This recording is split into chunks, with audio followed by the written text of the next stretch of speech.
All right, we are in Leviticus chapter 3. If you want to go ahead and turn on to the inside there. And Leviticus 3 outlines the regulations for fellowship or peace offering, which is a voluntary sacrifice meant to express gratitude and seek peace with God. This chapter highlights the significance of proper worship, atonement, and maintaining a relationship with God in the ancient Israelite society. So, as we look at this, I just want to give you some backdrop before we go into the study. I know a lot of you say, well, what are we going to learn each week? Because it's Leviticus and, it seems like it's kind of repeating itself, but I think there's a whole lot in this. There are 5 offerings that are given that we're told about in Leviticus. There's a 6th offering given in Numbers and Deuteronomy, which is the drink offering, is not mentioned in Leviticus. They give all 5 regularly, okay? And they give more than one, and we're going to go over that today.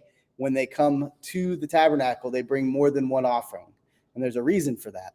But before we go there, there is one time that they only bring one offering. Do you know when that is? There's one day out of the year they only bring one offering. Any guesses? Passover. The Passover lamb, and it's interesting to know that they will sacrifice exactly at 3 o'clock the last lamb. It is by structure, it is by decree of God that they are to finish the last sacrifice by 3 o'clock. And what else happened at 3 o'clock? Jesus at 3 o'clock is when we're told, yes. So the high priest, interestingly enough, after the 3 o'clock sacrifice, the high priest would say, it is finished, no more sheep. We will do no more sacrifices. Yeah. The first 2 offerings are commitments to God. And so that is the burnt offering and the grain offering. And we're going to talk a little bit about that. The next is what we're going to really focus on today is the peace offering.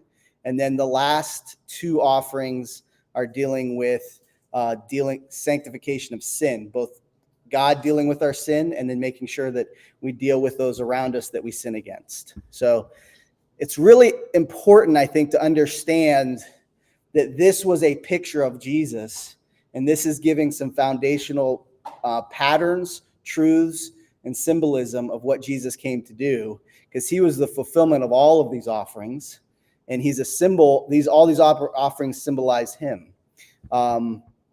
The burnt offering is a ritual that used fire and only allowed the animals to be used as an offering. You could only use an animal, and that was voluntary.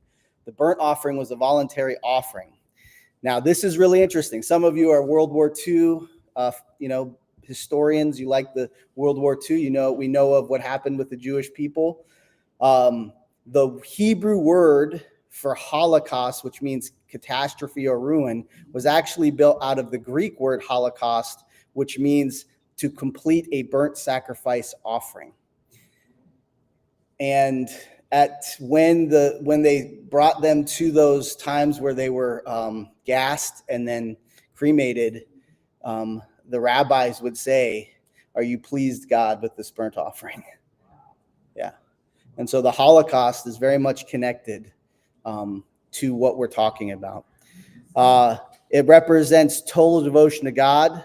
Jesus exemplifies this through his complete sacrifice for humanity, once for all, right? That it's not partial salvation. It wasn't partial payment. It was full payment in full for the sins of mankind. He paid for those that would be his. The grain offering is both voluntary and mandatory. You were mandatory give first 10% of your fruit, right? The first fruit. But also it was voluntary that it was supposed to be given out of a desire to show your love for God. So you both had to give the main offering, the first 10%, that was mandatory. But then you were also called to give a love offering on a regular basis above and beyond that. So they were both mandatory and voluntary.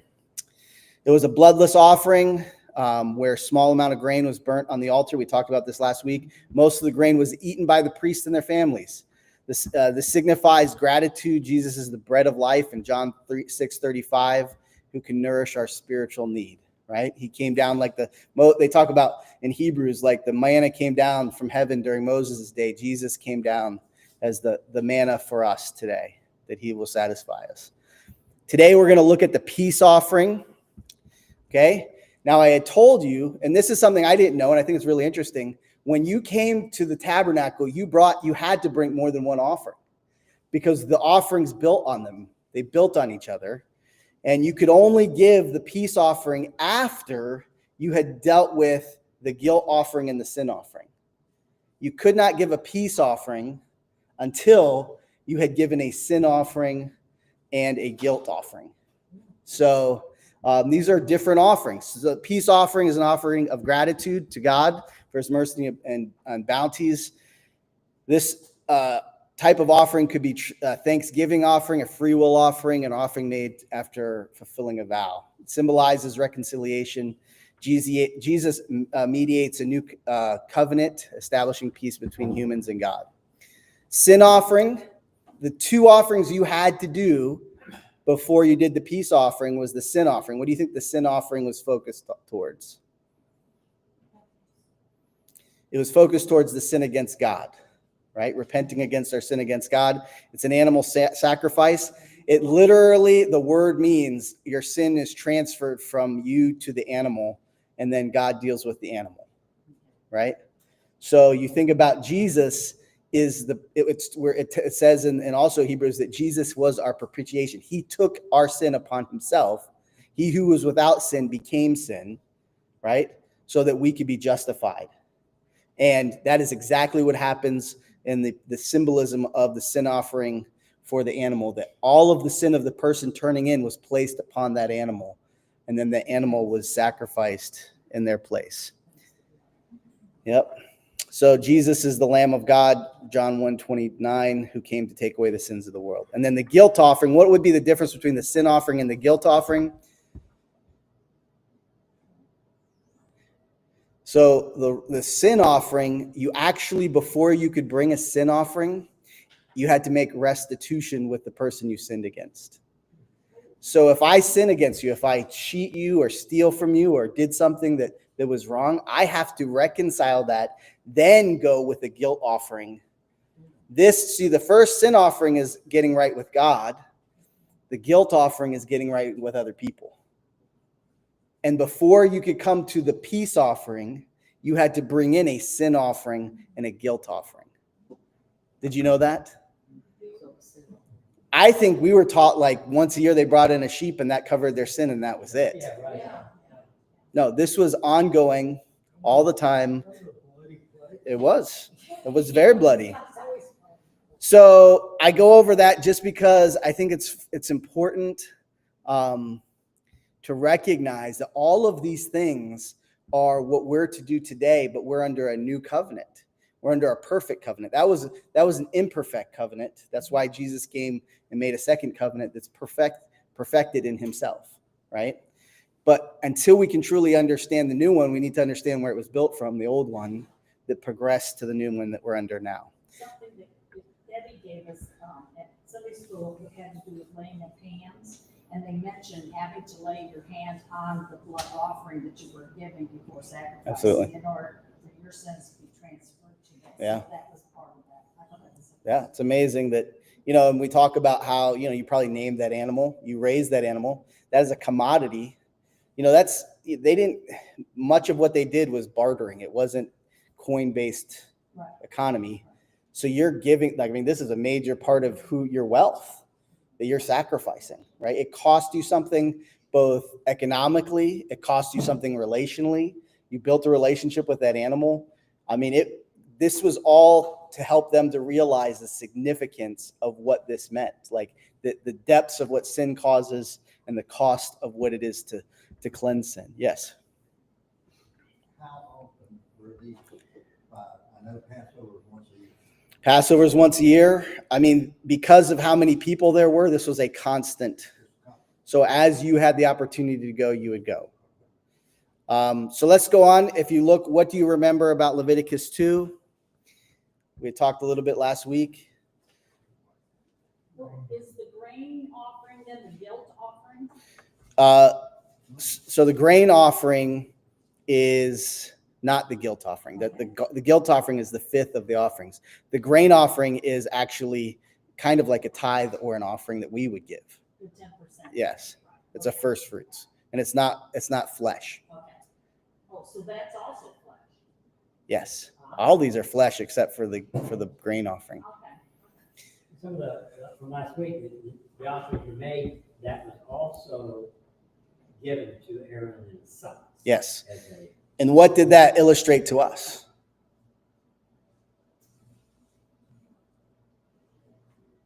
To me, it's probably the most amazing part of all this. God's provision.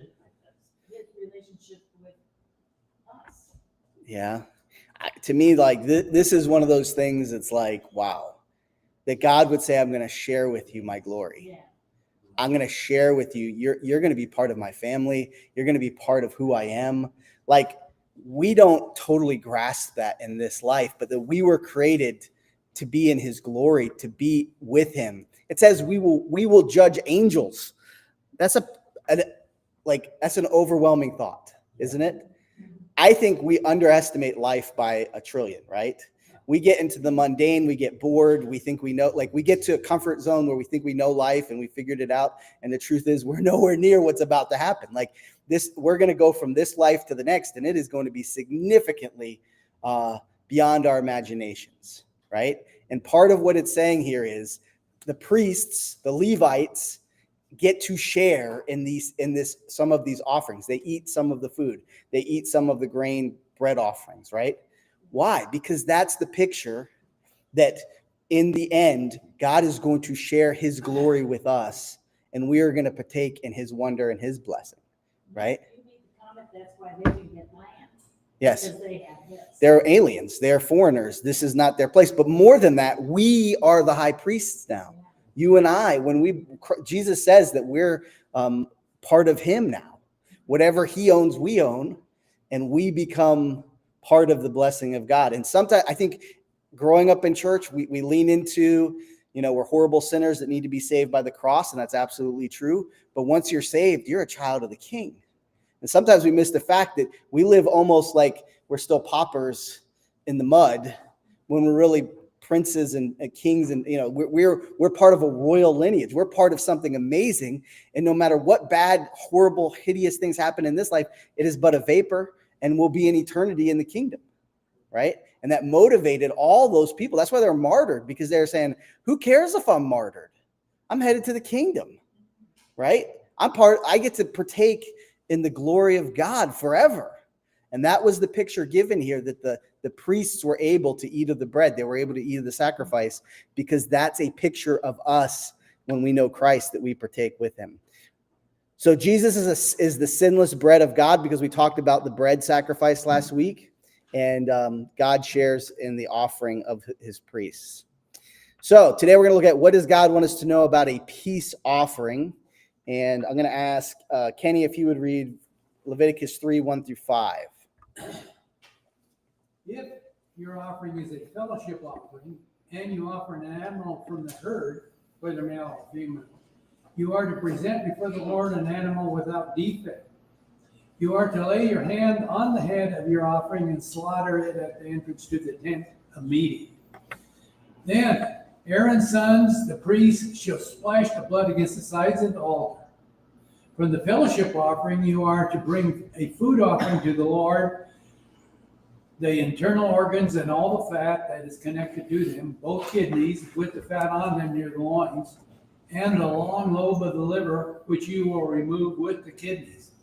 Then Aaron's sons are to burn it on the altar, on top of the burnt offering that is lying on the burning wood. It is a food offering and aroma pleasing to the Lord.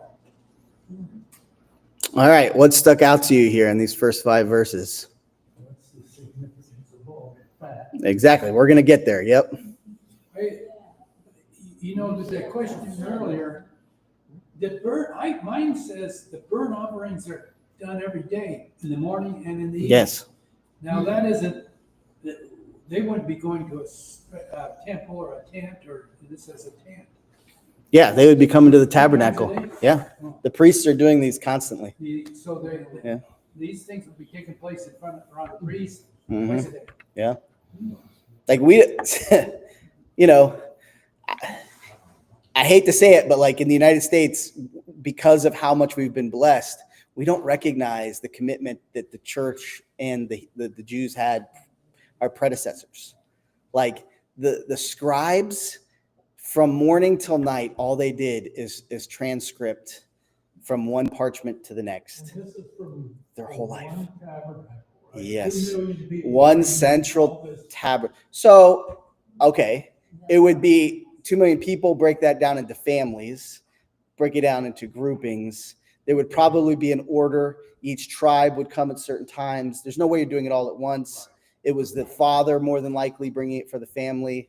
So it does limit that to not all those people. It's still it's a huge number, right? But there's also, what are you not seeing here is how many priests were there, right? Yeah. So there's certain things we're going to see that had to be done in the tabernacle, but there's a proximity too that we would be able to look at. What types of offerings are described in these verses, and what do they signify?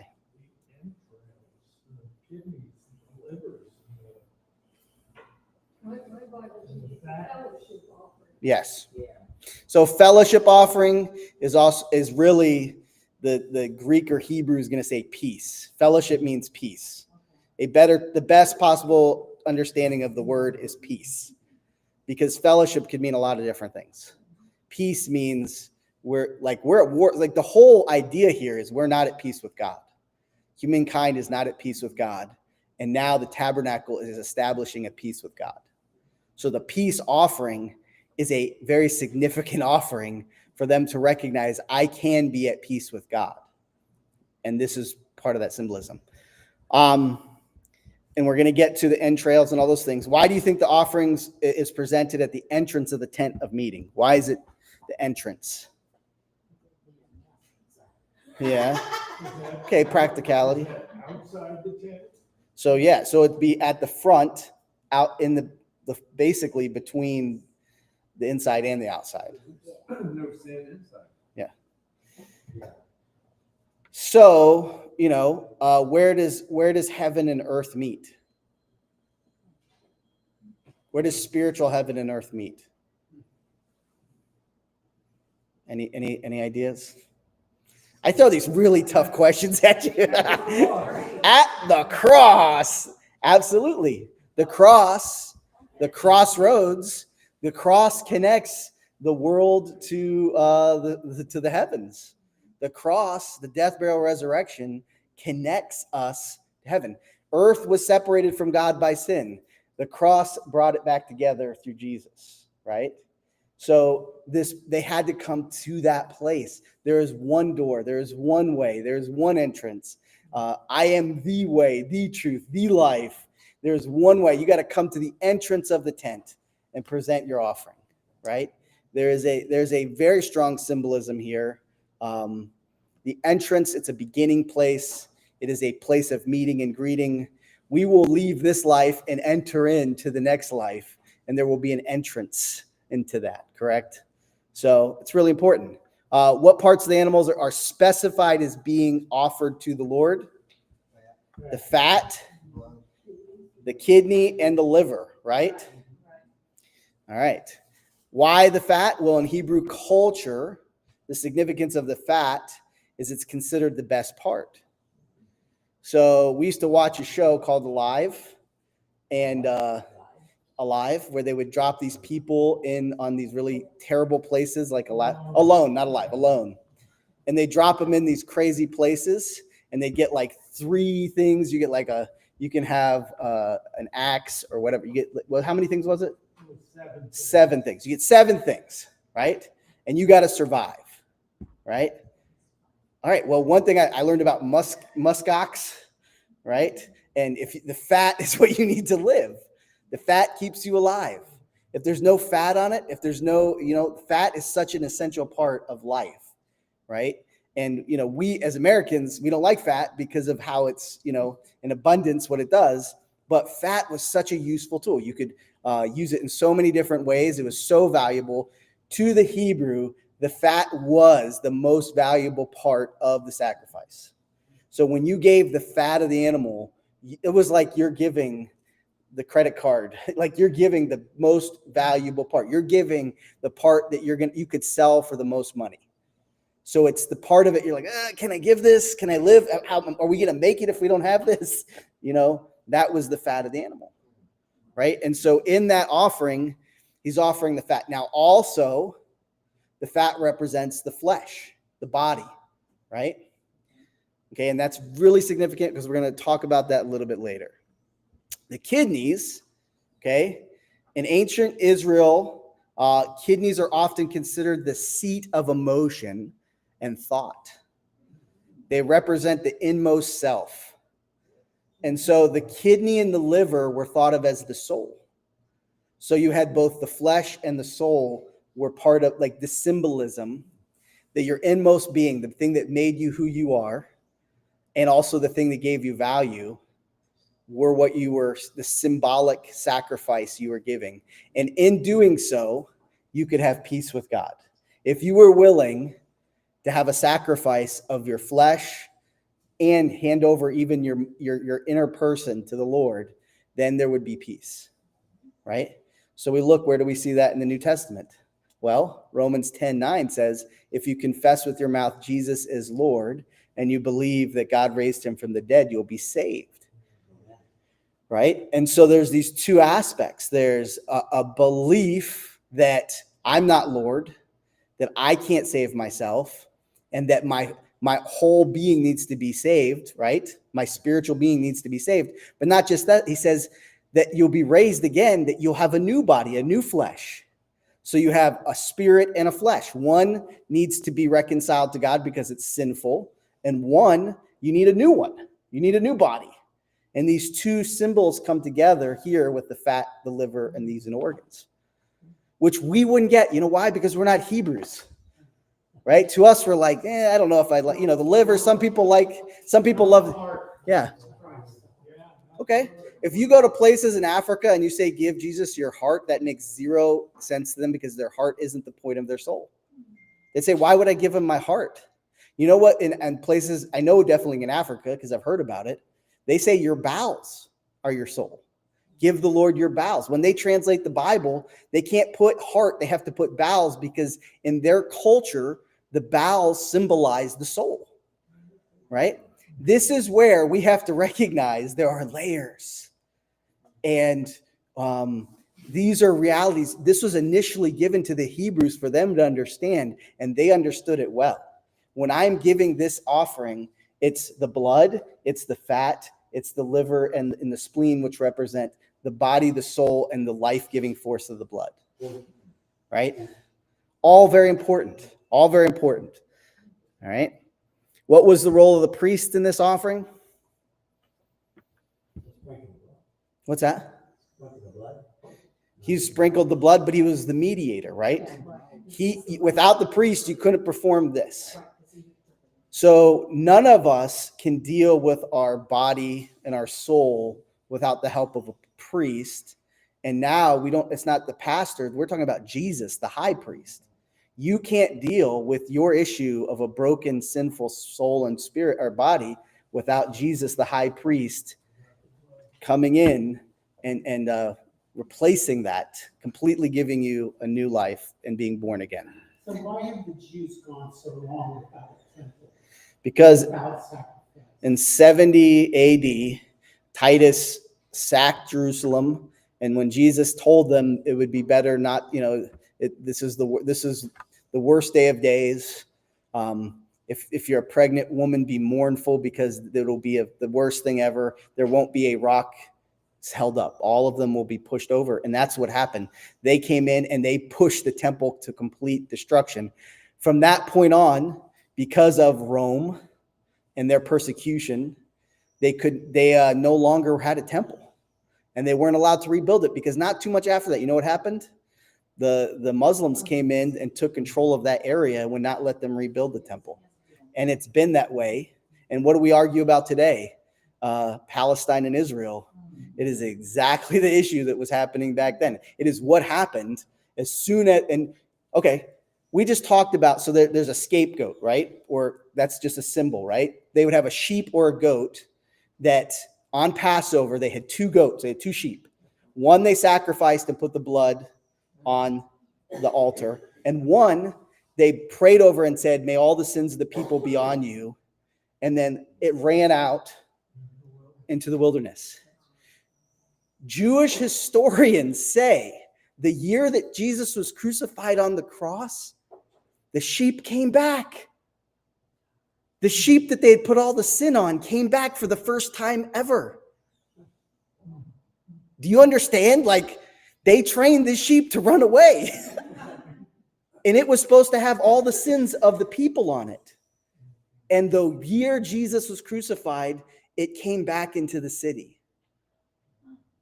And 70 years after Jesus, there's no more high priest, there's no more temple, and they haven't had it for 2,000 years. And that's what they're trying to do. They're trying to reinstate a third temple. They're trying to establish a red heifer that will allow for the building of a new temple and establish a place where they can do these things that they're told they're supposed to do. Because they're the only country in the world that's okay to hate and wish didn't exist. It's the only nation in the world where everyone that surrounds it says it's okay. Like, they agree, even in the UN, they shouldn't exist. Like, they should be, it's okay to verbally say out loud, the Jews should be gone and Israel should no longer be. And that is an acceptable thing to say in parts of the world because there's such a hatred for them. It's the only nation that survives even though everyone's trying to kill them. Yeah.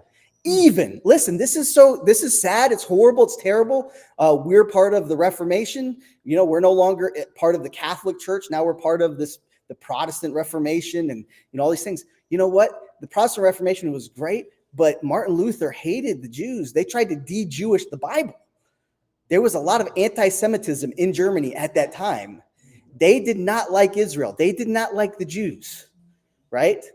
Even within the church, there's been great persecution of the Jews. When they had the Crusades, they were killing Jews by the masses.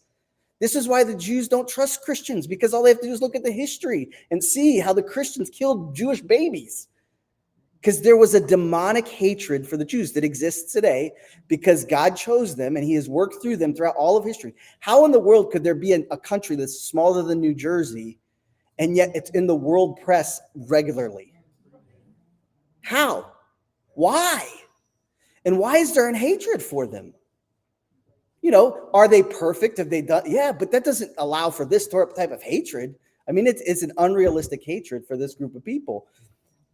It's always been that way. As we looked at Genesis, remember when they tricked all of them and they had them circumcised and then they killed them all? Well, guess what? That story spread for a really long time and nobody trusted them ever again. And that little story gets passed down generation to generation to generation. And do you know what kind of people they are? Right? You know what? There's a whole group of people that think the opposite of that, though. As old as I am, I can remember back to the War II. And I've always wondered, well, you know, about that because the people around you, you know, including maybe your own parents or your relatives, were hated Jews, and yet we were going off to war and getting killed, fighting for a lot of us, you know, younger people. That was the cause.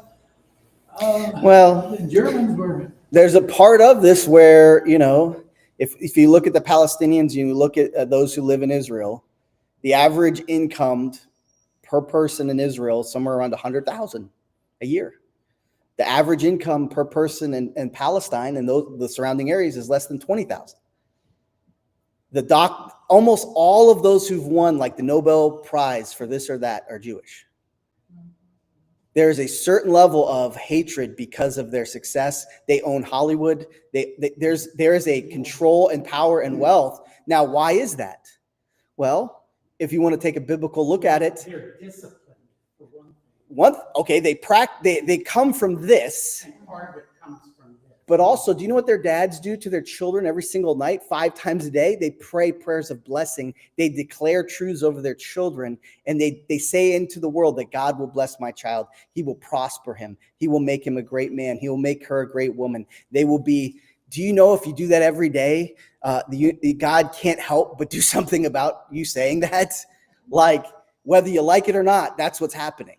Like, you can't deny the fact that you look at how in the world can there be such a difference between this people group, and they live in the same place, same resources, same everything, except they have this structure and they have an opposite structure.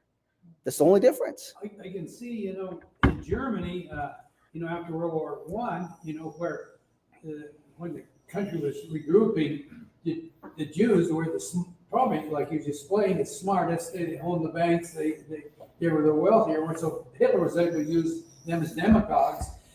But why would the United States, so many people in the United States, Because we're all interconnected, first of all. I think one thing is we don't like when people are successful. That bothers us. But another part, and also when they're successful, they do abuse it. So that hurts it. But then there's also the fact that there's a flesh. I have a flesh that's sinful and hates the things of God. There's a world around me that hates the things of God. And there's an unseen force, principalities and powers, that hates the things of God.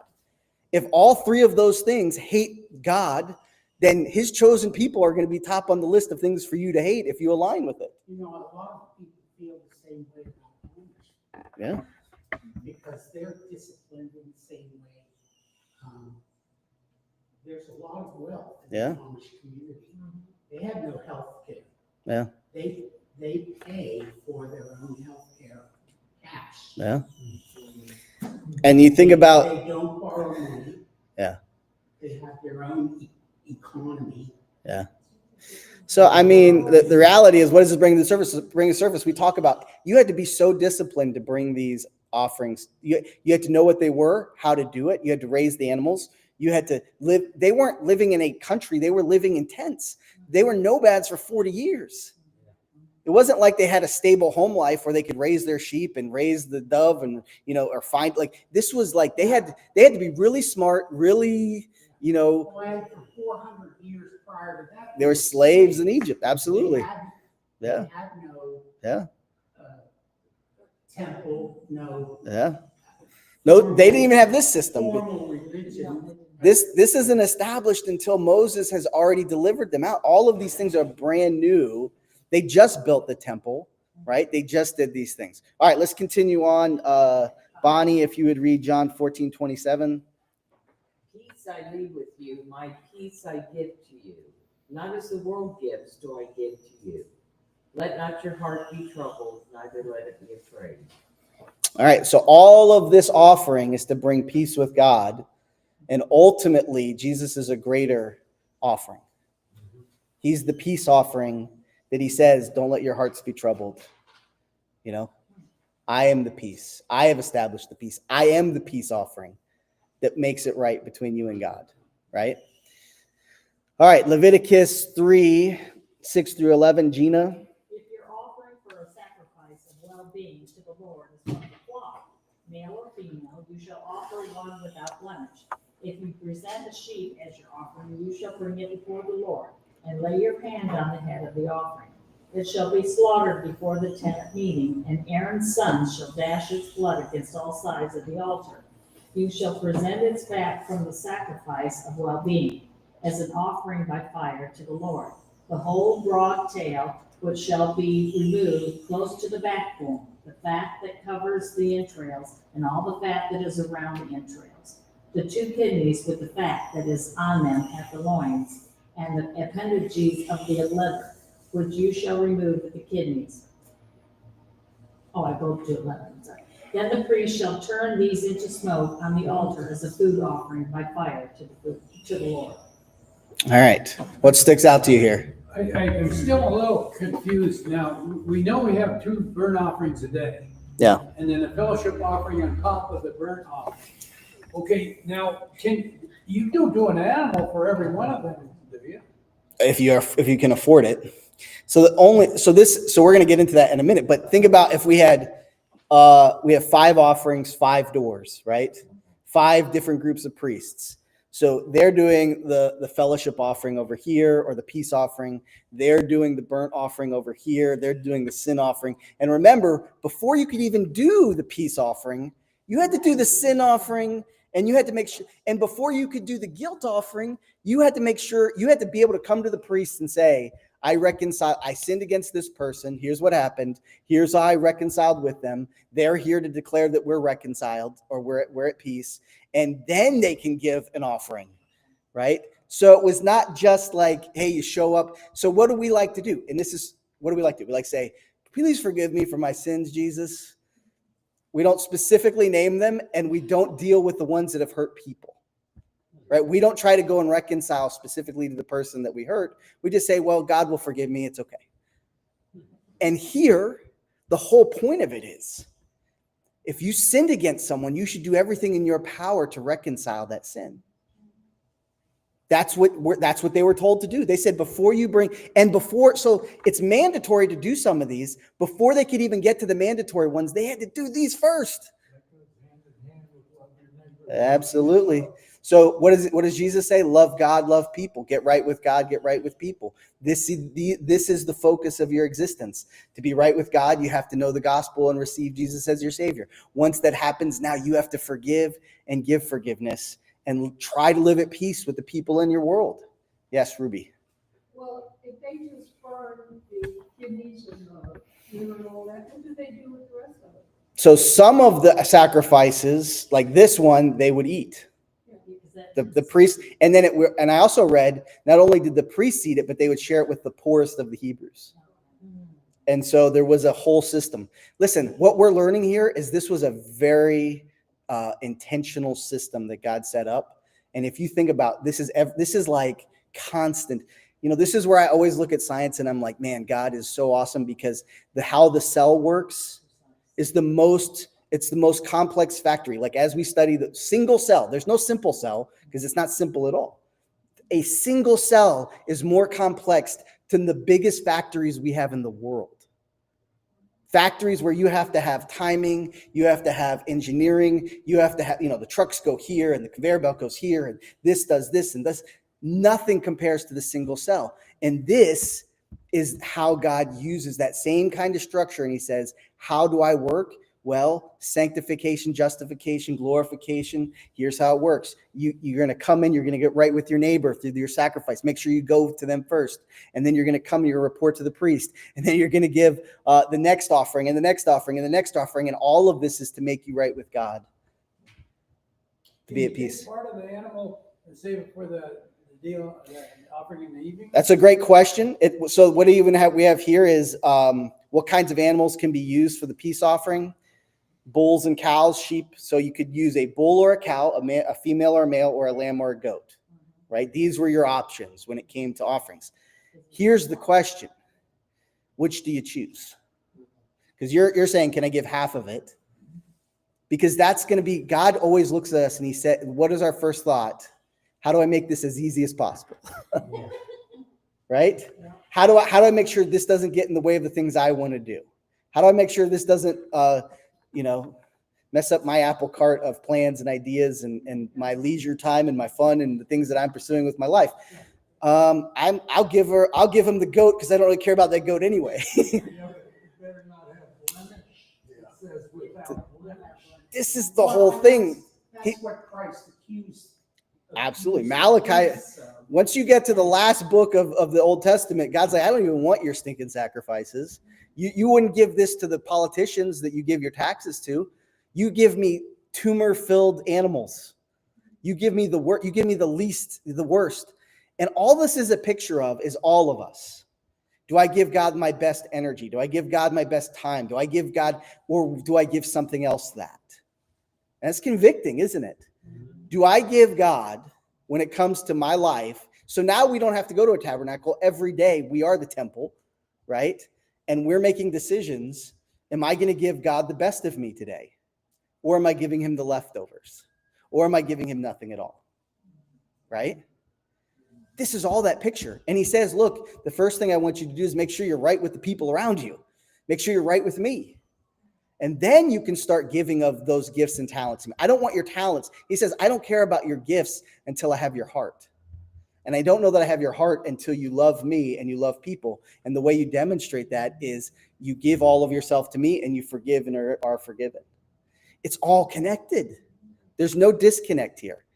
What might be the distinction between these animals indicate about the nature of the offering? It comes down to, am I giving him my best or am I giving him my most convenient? Right? In the offering, were they giving their best or the one they didn't need? And he's saying, I don't want the one you don't need. I want the one you need. Some families, the goat might be the best that they have. Yeah. Right? Yes. So that's where he didn't say, this is where he didn't say specifically, give me this one or that one. He says, I want you to decide. And by your decision, I'll know your heart. Well, that's where Christ said that the woman with the 2 mites. Yes. Something out of her need, not Yeah. out of her excess. And who's right with God today? She is, over the others who gave out of their abundance, but it didn't hurt them. It didn't cost them anything. It was just excess. All right. Why do you think it's essential for both the fat and the blood to be offered? Why is that an essential part of this offering? Yeah. Okay. So even today in parts of the Middle East, there's a fatty part of the sheep that actually weighs, can weigh up to 20 pounds. That's the most expensive and most desired part. And that's what they sell in the markets. So even today, this is part of their reality. We know that in Alaska too, the northern part of it's caribou. Caribou don't have any fat on them. The natives die. They just have to rely on caribou. Starved to death. They get all the protein they want, but they got no fat, so they starve to death. So you have the body and the blood together. What does that make you think of? Absolutely. This is my body broken for you. This is my blood of what? The new covenant. What's the old covenant? This blood. This blood is the old blood covenant. That's what he's talking about. And it was imperfect. It was a foreshadowing, so it could never be fulfilled. Like that, if they only had that, it would never have been enough. Yes. But do you see how, God is telling them about Jesus before, Mary and Joseph, or even, before any of that, before David, before the nation of Israel is even a place. He's telling them the body and the blood, the bread and the wine. Like this is that's why when Jesus meets with them after he resurrects and he's walking down the road and he's saying, look, I'll tell you what Moses taught you, all pointed to me. And he was going through this and he's saying, I'm that blood. I'm that fatty gift was the body that I gave. Right? So why didn't Jesus present himself to the priests, to the ones who condemned him and put him to death? Why didn't he? When he resurrected, why didn't he go to the chief priests? What did they do what did they do? What did those people do when the Roman soldiers showed up at their gates?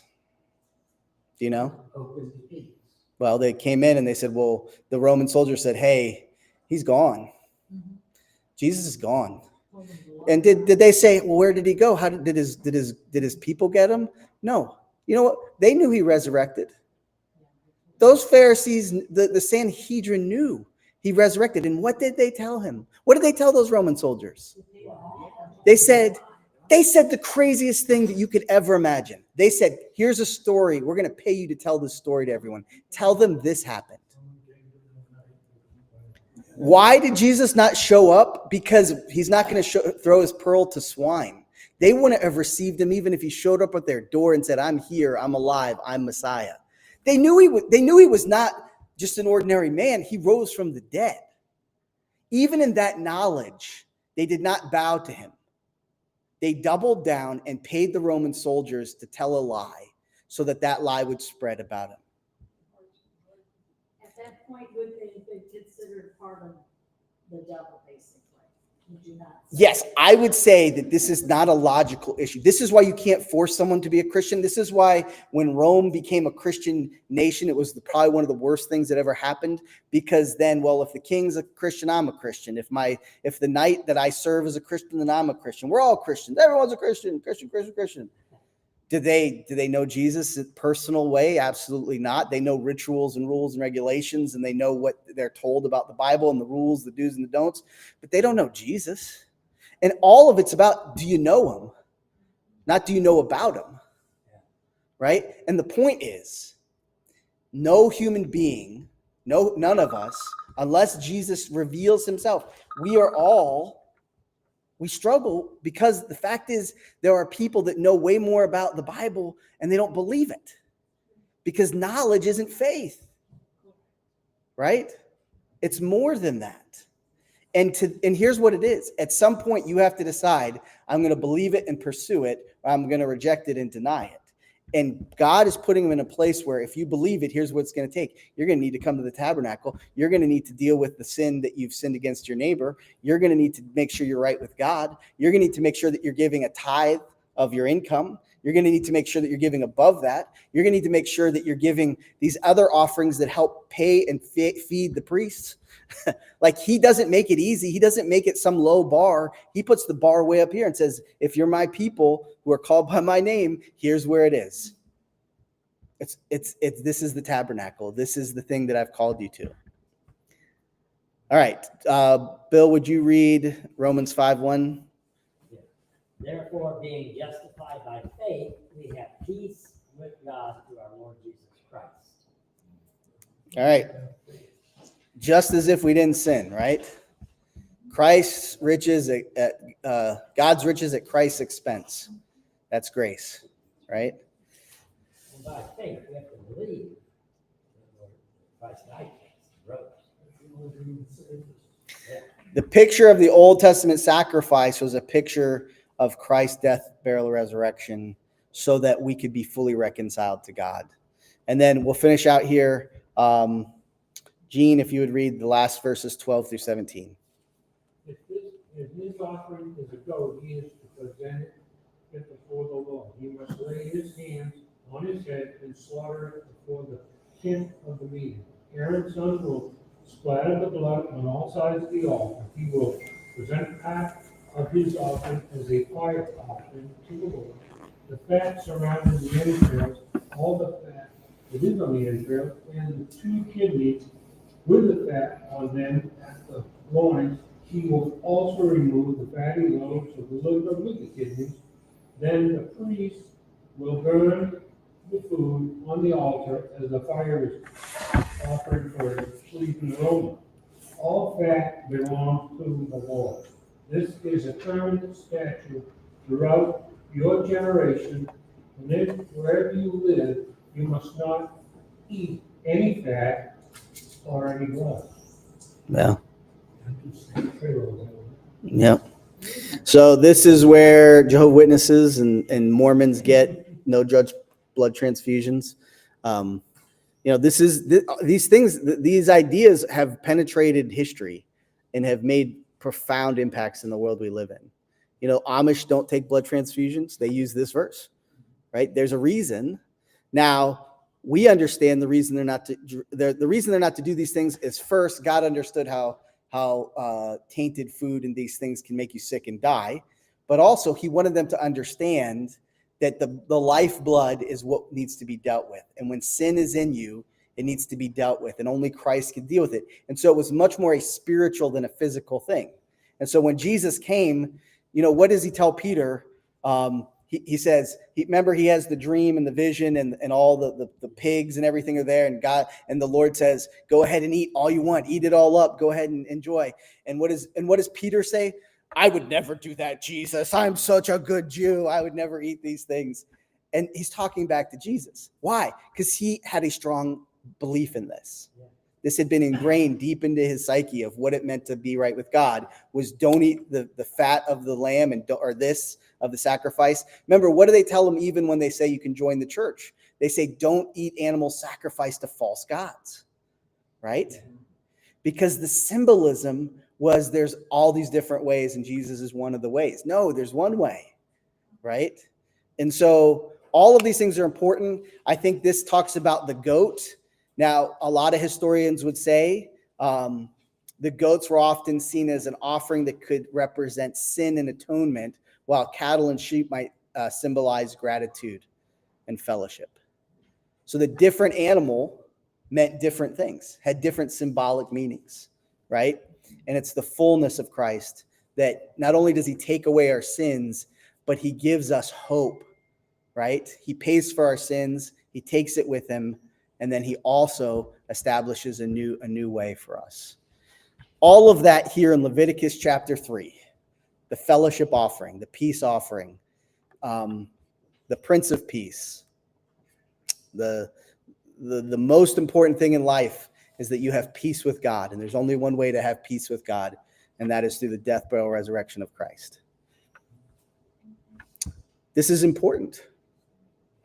This is the foundation of all Scripture, right? This is where Jesus really wanted them to understand, and Moses wanted the people to understand. And remember, how long did this take place for? A couple thousand years, right? This practice. This was ingrained in people. And it's something we would be well served to learn about as Christians, that we would know the foundations of how our worship comes about and what our relationship to Christ is. And we don't live by works, but works are the product of our salvation. And works are brought by discipline and selfless sacrifice. And that is the picture that you see here. A constant sacrifice, a willingness to do these things for the glory of God. All right, there's some questions if you want to go home and do. I wish we would have had more time. It's really good to discuss these things because it ingrains in our own thoughts. But go ahead and if you have time, write down your answers to some of those questions, the chapter group questions. As I was doing the study for this, we could have spent hours on things because there's just so much that God reveals through his word, and it's interconnected. Remember, the Old Testament is the mystery concealed. The New Testament is the mystery revealed. They didn't know necessarily why they were doing these sacrifices. The priests didn't know necessarily why the rules and rituals were the way they were. It wasn't until Jesus came that it made it make any sense of why they were doing what they're doing. Any